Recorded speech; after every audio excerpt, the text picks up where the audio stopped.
Коңшу өлкөлөргө салыштырмалуу бизде күйүүчү майдын баасы эң кымбат. Ага карабай эл өкүлдөрү тарабынан Кыргызстанга бир гана К5 үлгүсүндөгү күйүүчү майды ташып келүү демилгеси көтөрүлүүдө.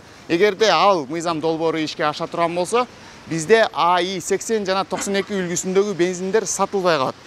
Ага биздин эл карама-каршы пикирде турууда.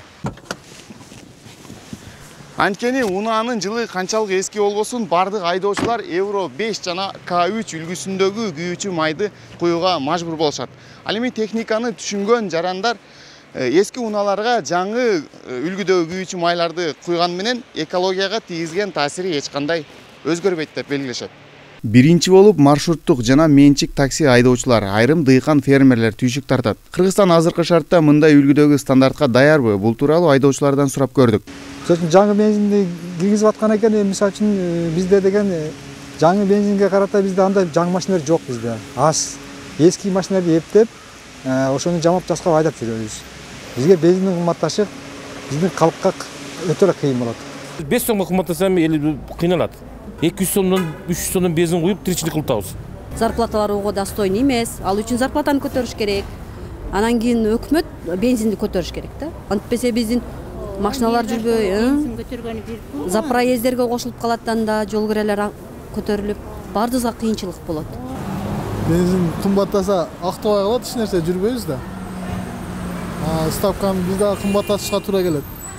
Элге кыйын болот. Экономика министрлиги демилге ишке ашса, күйүүчү майдын сапаттуу үлгүдөгүсү гана алынып келерин, баасы сакталарын айтууда. Ал эми Евро 5 стандартындагы күйүүчү майды гана сатууга уруксат болсо, анда баа 15 сомго чейин көтөрүлөрүн айтып, коомчулукка коңгуроо какты.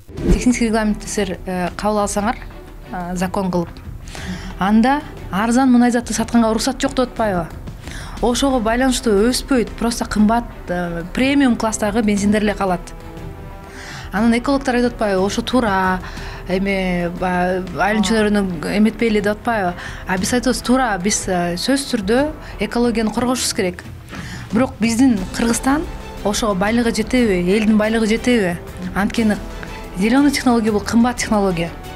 Ага бай мамлекеттер да полностью өтө элек. Бай мамлекеттер көп субсидия берип, гранттарды берип жүрүп өткөрүп атышат да.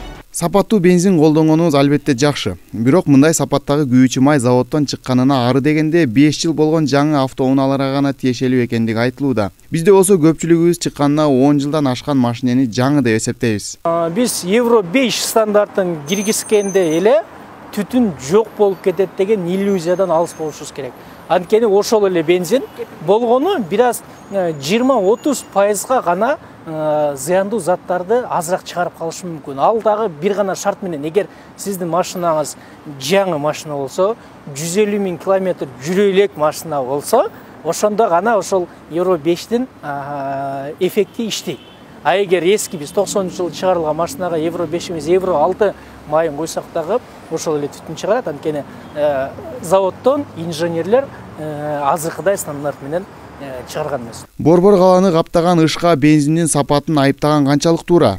Евро 5-ти алып келүү менен ыш маселеси чечилип калабы? К3 бензине тыюу салбайлы. К5-ти алып келели, ошол Евро 5-тин аналогу. К5-ти алып келели, К5 сатыла берсин.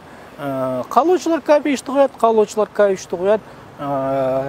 Элге мындай тандоо укугу берилиши керек. Эл өзүнүн чөнтөгүнө ылайыктап, өзүнүн айдап жүргөн унаасына ылайыктуу бензинди куя берет. Эгер бир компания монополия кылып, жалаң К5 үлгүсүндөгү бензин сатылып калганда, мына ошондо контрабанда күчөйт. Анткени элде ошол К3 бензин болгону чыныгы муктаждык бар. Анткени айдап жүргөн унаалар ошол К3 бензин талап кылат. ИАЭПтин талаптарына жана шаардын үстүн каптаган түтүндү шылтоолоп, кимдир бирөөлөр өз кызыкчылыгын ишке ашыргысы келип жаткандай. Жаңы жана кымбат машинеге колу жеткендер ансыз деле сапатсыз бензин куйбайт. Анан калса айыл чарба техникалары да бүт эски маркадагы күйүүчү майга ылайыкташкан. Кыскасы, бир жагынан экономикалык кризис тооруп турган шартта бензин дагы кымбаттаса азабын баягы эле карапайым эл тартаары айдан ачык. Ильяс Анарбай уулу, Өскүн Жороев, Нур Ньюс, Бишкек.